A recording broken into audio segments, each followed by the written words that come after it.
Tell us a little bit about your personal journey with CBD.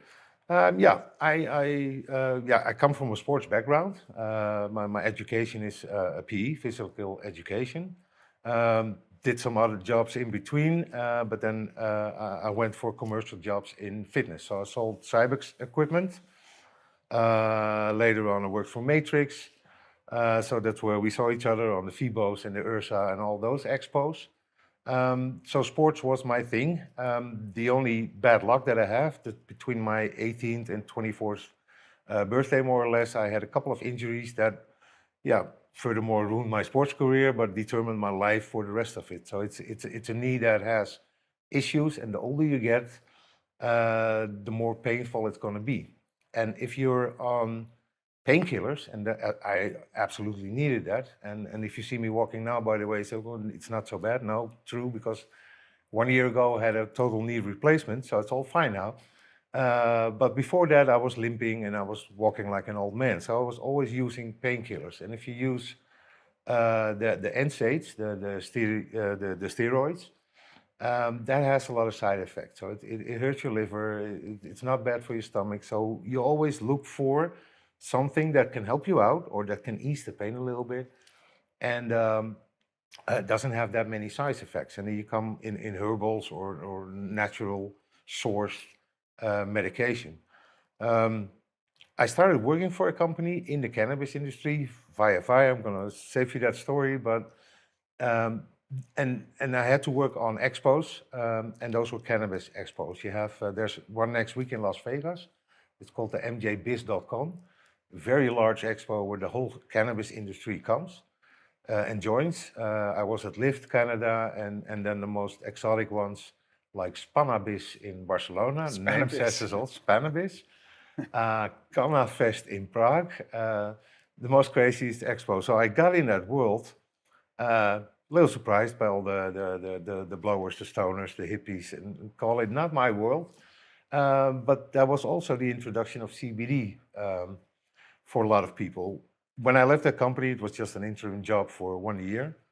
I was looking at the CrossFit Games, and there was a big sponsor, Pure Spectrum, and I was like, oh, what is that? And that was CBD, and I was like, hey, I saw that in all the Spannabis and Cannafest expos, and it got my interest. And so, like, why is CBD related to sports? What is that?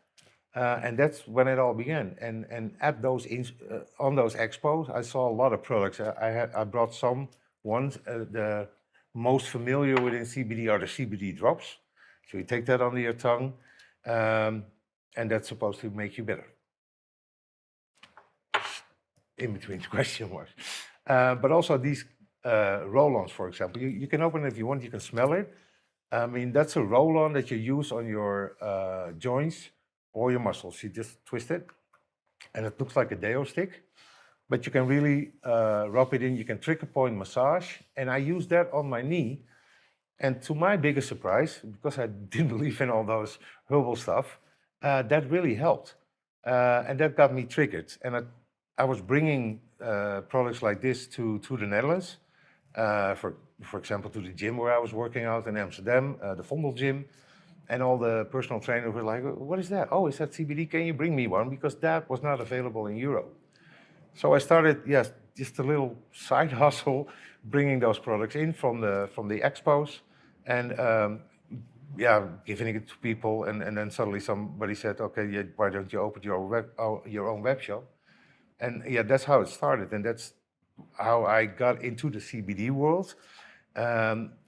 Reading lots of research. I worked with a couple of professional athletes that I just gave the products and just asked them for feedback. And that's how we gathered all the knowledge. And that's been 6 years now.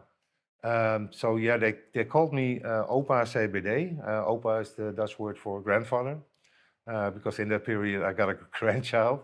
And Opa CBD was like, the alter ego for the expert on CBD. That's what we do. We still trying to find all these products and distribute them under the name of CBD Sports. We never made our own brand products, but we're on the verge of doing that. Right. I understand there's different types within this category. I was looking before. There's CBD, CBN, there's THC, and a number of other ones. Yeah. Can you break down then for us what the different types are and what they do and why there's so many different types of or variations of that? Yeah, there are for now around 100 or a little over 100 cannabinoids. And cannabinoids is the substance that they take from a cannabis plant. What you got to know is that a cannabis plant is not just one plant; it's a family, and you have the industrial hemp, and that has a high percentage of CBD in the plant. So that's the plant mostly used for CBD products.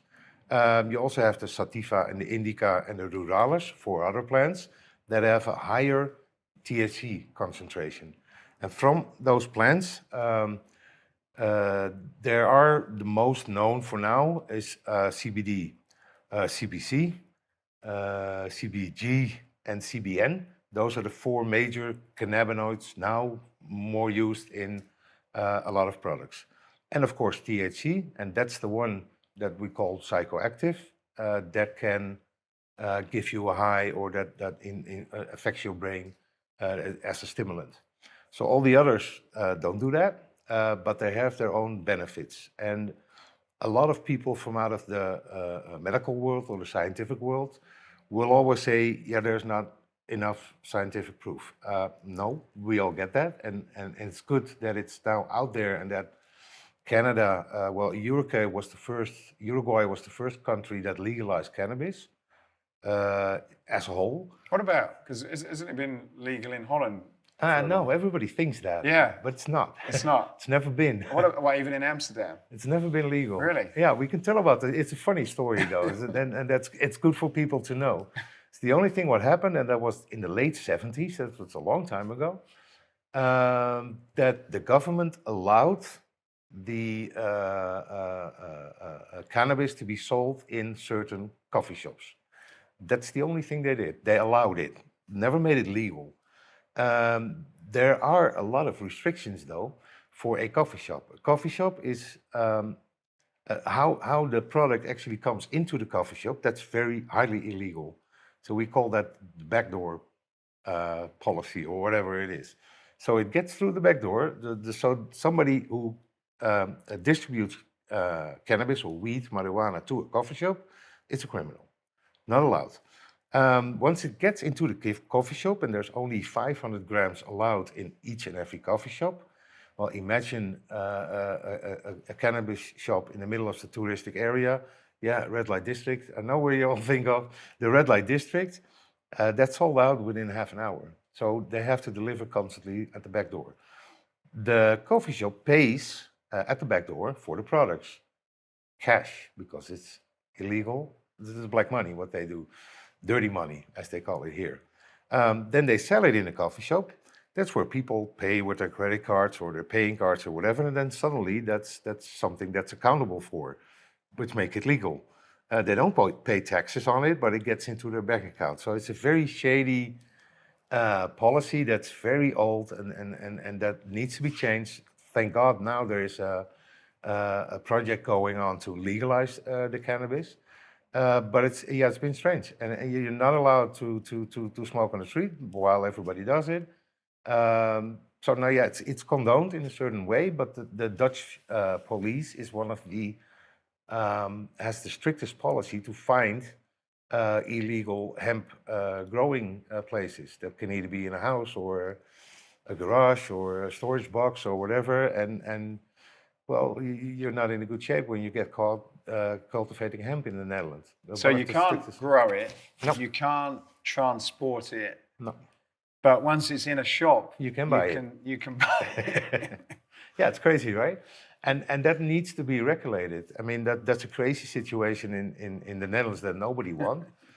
I thought they grew it I thought they actually grew it in Holland. So, Yeah. I mean, Well, there we get to the three different ways or the three different I said it, streams or industries within the cannabis industry. You have the recreational industry. That's coffee shop Amsterdam. People buy weed, put it in a joint, smoke it, get high. Fun. has nothing to do with athletes, sports, or whatever. Although there are some athletes that also smoke a joint to relax and to sleep better, but not in a way that people go to for the reason why they go to a coffee shop. You have the medicinal industry, and that's a very interesting one because that actually is the best things, the best that comes out of cannabis. That's also with THC, but in a very controlled environment with doctors, scientifically researched. They're looking at the doses, and that's where you see the example for example, a kid with epilepsy getting medicinal cannabis, and everybody's like, "Whoa, miracle! It eases them out." That's a very beautiful development that we need to cherish and that we need to go on. The big difference between what you buy in a coffee shop and what you use in a medicinal way is the way they cultivate it.